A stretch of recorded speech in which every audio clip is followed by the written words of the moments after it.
Frères et sœurs bien-aimés, bonsoir. Bienvenue à cette édition de Paroles de vie pour ce mercredi 30 décembre 2020. L'année touche à sa fin et aujourd'hui donc, nous allons répondre à une question de l'étude biblique ça.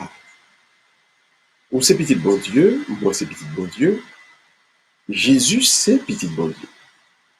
Quelle est la différence qui gagne donc entre le fait que moi, il va vers nous, ces petits bon Dieu, et Jésus-Christ lui-même, tous ces petits bon Dieu. Côté différence la chita, et pour qui ça, moi-même avec vous, nous obliger à accrocher nos autant sur Jésus, pour nous capables de venir tourner le petit bon Dieu lui-même. C'est donc un thème théologique qui est extrêmement riche, et qui renforce les convictions, nous toutes, dans le bon Dieu que nous observons, qui c'est donc un bon Dieu qui pas considéré nous donc comme des serviteurs, un bon Dieu qui considère nous comme des pions, mais un bon Dieu qui considère nous donc comme des petits. Donc, en quel sens Jésus est-il le Fils unique de Dieu? Qu'est-ce que cela signifie donc par rapport à nous aussi, qui sommes des enfants de Dieu? Donc, bienvenue à tous à cette étude biblique que nous faisons sur ce beau et profond thème. Commençons donc dans la prière, parce que c'est dans la prière que nous allons joindre véritable inspiration pour chercher à approfondir et comprendre plus réalité bon Dieu dans la vie. Nous sommes donc rassemblés au nom du Père et du Fils et du Saint-Esprit. Amen. Mais c'est à tout faire mes yeux un petit moment et en demander bon Dieu pour les capables, dans le moment ça même, passer avec puissance pâle, de telle sorte que pour nous-mêmes, nous remplir de l'Esprit ça et que ensemble nous capables de chercher, connaître et comprendre vérité parole parole. Seigneur notre Dieu, c'est le même donc qui, bon Dieu, nous. C'est le même donc qui cherche depuis le commencement, Seigneur, ou chercher pour mettre nous toutes dans opposition, côté nous capables, tout bon vrai, jouer une bénédiction dans l'air. Seigneur, par le passé, en plus de nous qui cherchent, mais pas capable de jouer. Par le passé, bon Dieu, en plus de nous qui cherchent, nous pas capable de vivre tout bon vrai, ouais, à quel point et dans quel sens où c'est un bon Dieu qui est extraordinaire. Mais Seigneur, je veux dire, nous présentons-nous par devant. Il a demandé autant de prix, nettoyer l'esprit, nettoyer le cœur, nettoyer le monde. Il fait que tout le monde connecté à nous-mêmes. Et Seigneur prend autorité sous les oreilles, sous les yeux, et sur toute partie dans nous-mêmes qui prend en exergue pendant l'étude biblique, ça, à soi, ça. Mais surtout, Seigneur, fait que dans l'amour de nos paroles, dans l'observance qu'on a de nos paroles, nous grandissons en proximité avec présence. Nous te prions, Seigneur, au nom de Jésus, ton Fils, car à lui seul revient toute gloire, il vit, il règne avec toi et le Saint-Esprit, car il est Dieu, pour les siècles des siècles. Amen. Amen et Amen.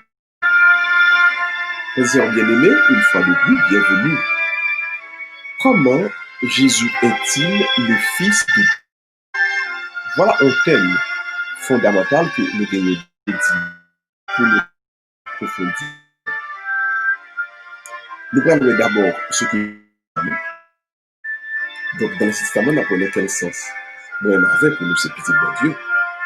Et puis à partir du Nouveau Testament, nous allons voir comment maintenant Jésus, lui, il est présenté comme Fils de Dieu et quelle est la différence entre les deux. Donc différence entre nous-mêmes qui comme petit bon Dieu, différence avec moi-même tout, ou même qui c'est petit bon Dieu, mais aussi différence qui peut être Jésus lui-même qui c'est petit bon Dieu.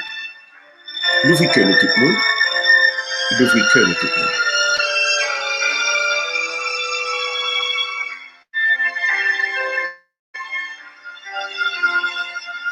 On a demandé bon Dieu dans le moment ça pour lui passer avec puissance. Dans nous-mêmes, dans moi-même.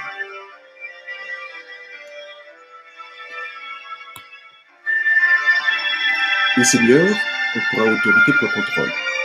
Pendant nous avec peuple aborder belles sujets.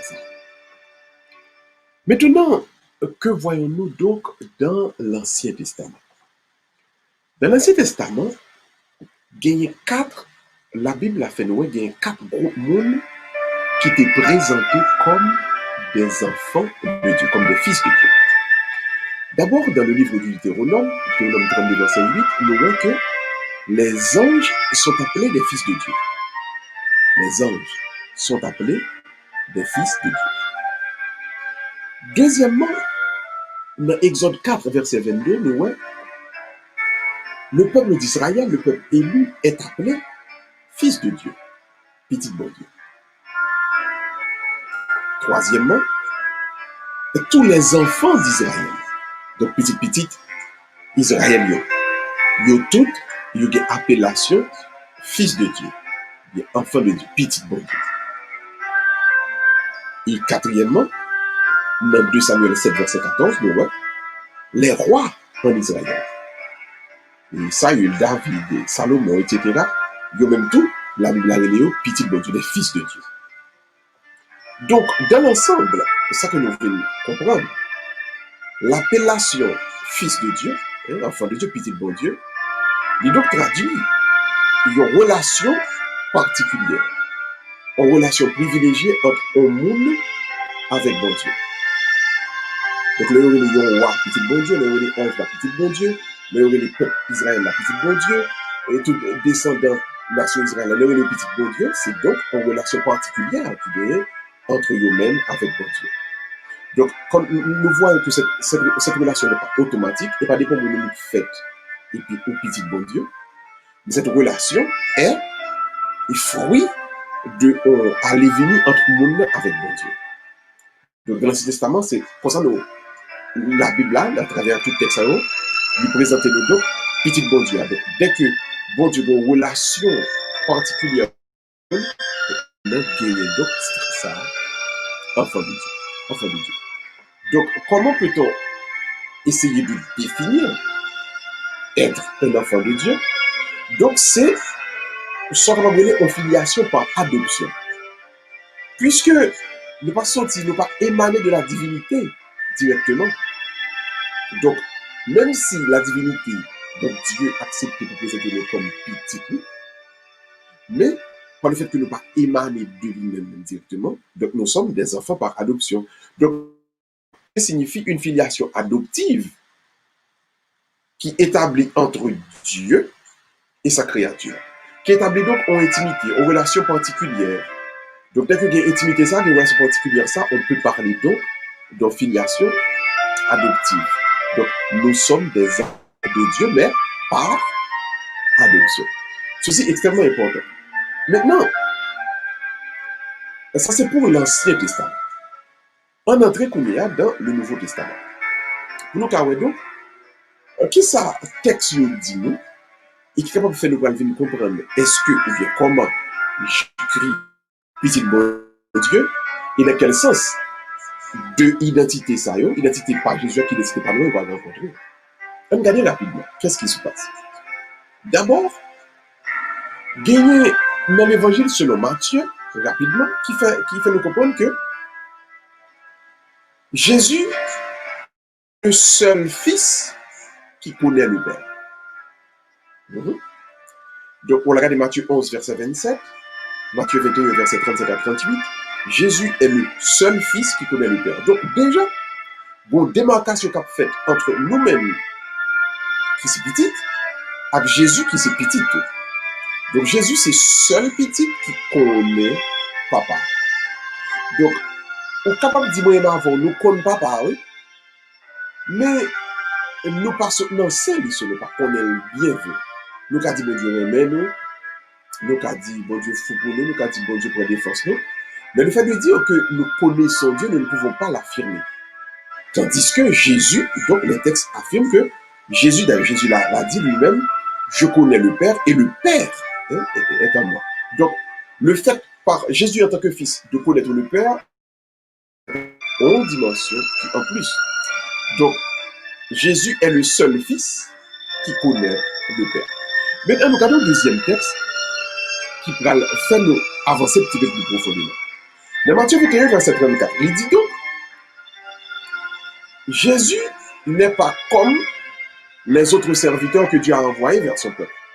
Donc Jésus n'est pas comme les prophètes, Jésus n'est pas comme les hommes de l'Ancien Testament, les patriarches, Jésus n'est pas comme les juges. Jésus n'est pas comme un serviteur à l'instar des autres serviteurs que Dieu avait envoyés. Donc Jésus, c'est un autre type. C'est ça Matthieu 21-34 a fait nous comprendre. Jésus, c'est notre type d'envoyé, c'est notre type de messager, c'est notre type. Il n'est pas même genre avec l'autre serviteur. Maintenant, on a dit, mais qui type de serviteur il est? Eh bien, Matthieu 24 répond. Matthieu 24, comment c'est dit? Il est supérieur aux anges. Jésus est supérieur aux anges. Donc, la personne établit des démarcation. Puisque nous t'ai dit que ange, dans ce testament, c'est petit bon Dieu, et bien moi-même, qu'on y a, m'a fait nous comprendre que moi, supérieur à ange, Matthieu 24, 36. Donc, les anges sont des enfants de Dieu. Je suis enfant de Dieu, donc Jésus dit c'est enfant de Dieu, mais ils sont enfants de Dieu qui est supérieur aux autres enfants de Dieu. Donc, quand on commence à voir filiation par là, il parle même avec l'autre, il parle même avec l'autre. Donc, il c'est enfant de Dieu, mais un enfant de Dieu qui est supérieur aux anges.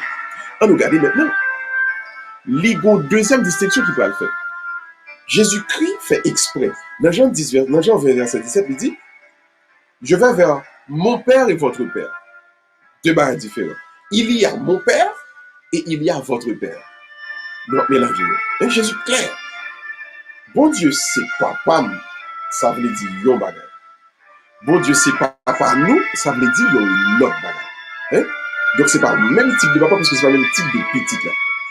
Voilà pourquoi quand nous prions, nous disons ensemble, notre Père qui est aux cieux. Donc, Jésus nous dit notre Père.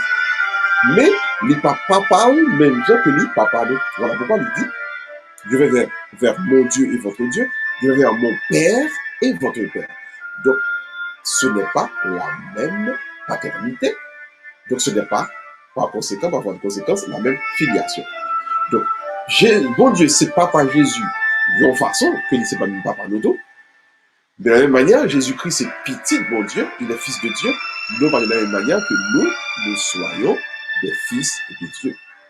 On nous regarde maintenant au prochain verset qui a un petit peu clarifié la question un petit peu plus. Dans Matthieu 3, verset 17, c'est la voix de l'Éternel lui-même dans le ciel et au baptême et à la transfiguration qui précisait au baptême pour nous. Il dit donc, celui-ci est mon fils bien-aimé. Mon fils bien-aimé. Ça c'est petit, moi aimé en pile. Donc, à défaut de dire celui-ci est mon fils unique, le Père dit celui-ci est mon fils bien-aimé. Donc, c'est le Père lui-même qui présente Jésus-Christ comme son fils bien-aimé. Il n'est pas fait pour le prophète de l'Ancien Testament. Il n'est pas fait pour juge. Il n'est pas fait pour patriarche. Il est fait pour Monsieur ça, que est Jésus de Nazareth là. Donc, le Père lui-même fait sa déclaration. Donc, le Père dit qui est son fils pour lui. Donc, vraiment avec vous, nous n'avons qu'à de courber. Jésus, d'après son papa, dont la voix a retenti du ciel, il est son fils bien-aimé. Matthieu 3, verset 17. Maintenant, regardez plus loin qui s'est passé. Papa a fini dit Jésus est mon fils bien-aimé. Jésus lui-même tout lui dit. De la bouche même du maître, de la bouche même du sauveur, nous apprenons que Jésus lui dit, je suis le fils unique de Dieu. Jean 3, 16. Quand Dieu a tant aimé le monde, qu'il a donné son fils unique. Il a donné son fils unique, donc il était son fils unique bien avant qu'il vienne sur la terre. Donc ça montrait aussi ce qu'on appelle la préexistence éternelle de Jésus. Car Dieu a tant aimé qu'il a donné son fils unique, était déjà dans le sein du Père. Il a une préexistence éternelle dans son Père, dans le sein de son papa, de son Père. Donc ici, Jésus-Christ, nous comprenons ça clair, il est fils unique de Dieu. Fils unique de Dieu. Maintenant, un peu plus loin, dans Jean 3, verset 18 là, il pourra ajouter un bagage.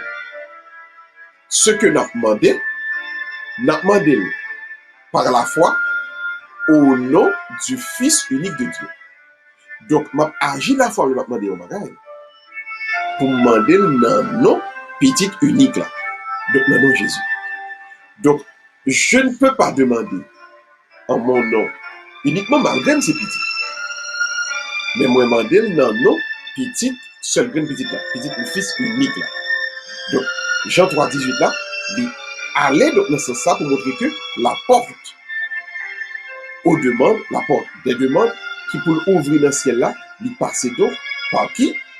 Par celui qui est le fils unique, donc en l'occurrence Jésus. Maintenant, puisqu'il en est ainsi, qu'est-ce que les textes vont dire en fin de compte après la résurrection? Parce que maintenant, Jésus-Christ, le point de ressuscité, qui sa résurrection pour annoncer, pour enseigner aux apôtres, qui ça, il va enseigner à tout le monde qui t'a marché derrière Jésus. Donc après la résurrection, par la bouche de l'apôtre Saint Jean, Jean 1, verset 14, il dit donc, nous avons vu sa gloire, gloire qu'il tient de son Père comme Fils unique, plein de grâce et de vérité. Donc, le fait par Jésus d'être ressuscité, ça prouve aux apôtres qu'il n'est pas un fils comme les autres fils, qu'il n'est pas un prophète comme les autres prophètes, qu'il n'est pas un juge ou un patriarche, il est le fils unique de Dieu. Donc avant lui, pas de ça, pas oublier, Élie, avec Enoch, ils étaient montés dans le ciel là pendant des chariots viennent chercher de leur vivant. Moïse a été au ciel après sa mort, donc c'est une assomption. Jésus donc est ressuscité. Ressuscité. Donc ceci marque une différence diamétrale entre les autres fils que moi et que vous et Jésus qui est le fils unique. Donc en gros, ce dont il est question, ce qu'il faut retenir ce soir, c'est que seul dans le fils unique, nous pouvons devenir fils nous-mêmes. Seul en Jésus, nous pouvons venir connecter tout le monde avec bon Dieu. Parce que lui, il est le fils unique du Père. Il a une préexistence éternelle. Donc, prière, moi, message, moi, doit passer par Jésus, comme la porte. Donc, pour arriver, découvrir, héritage ça, captain nous, qui côté pour nous passer, qui côté pour passer, qui côté pour moins passer, c'est par cette porte qui est la foi en Jésus-Christ comme Fils unique de Dieu. Donc, moi-même avec vous, nous n'avons nullement, ni le droit, ni l'intention pour nous capables à considérer et que la porte du ciel s'ouvre pour nous, parce que nous sommes des fils de Dieu, parce que Dieu nous aime. C'est à l'intérieur des mérites du sacrifice du Fils unique que nous allons devenir, nous, fils par adoption véritablement. Donc, aujourd'hui, nous concluons en persistant et en signant ceci. Priez au nom de Jésus. Passez par Jésus. La porte, c'est Jésus. Donc, à la minute où agissons de foi dans celui qui est le Fils unique, les portes du ciel s'ouvrent pour nous. Mettez plus Jésus dans la foi. Passons à parler de bon Dieu, sans considérer celui qui nous l'a montré, qui nous a fait comprendre qu'il est notre Père. Pas uniquement parler de tout le monde que Dieu fait merveille Mario, nonobstant ou encore sans considérer celui qui a, enfin, pour lequel toutes les préparations ont été faites. C'est dans Jésus, dans le biscuit de Jésus, sous Jésus pour nous passer, pour nous entrer dans le ciel. Donc ce soir, rappelez-vous toujours, dans vos prières, dans vos invocations, dans les ordres que vous donnez aux esprits qui vous persécutent, faites-les tous au nom de Jésus ou encore pour foi en celui qui est le Fils unique de Dieu. Et nous espérons de tout notre cœur que cette étude, cet approfondissement du Christ en tant que Fils de Dieu, approfondissement ça, lui va le permettre de grandir ou avancer pour arriver dans les chemins d'éternité, selon le cœur de la volonté de Dieu. Que Dieu soit toujours avec vous et qu'il vous aide à grandir dans la connaissance de sa parole, on nous baisse tête de tout le monde, on nous la prière, bon Dieu, ensemble.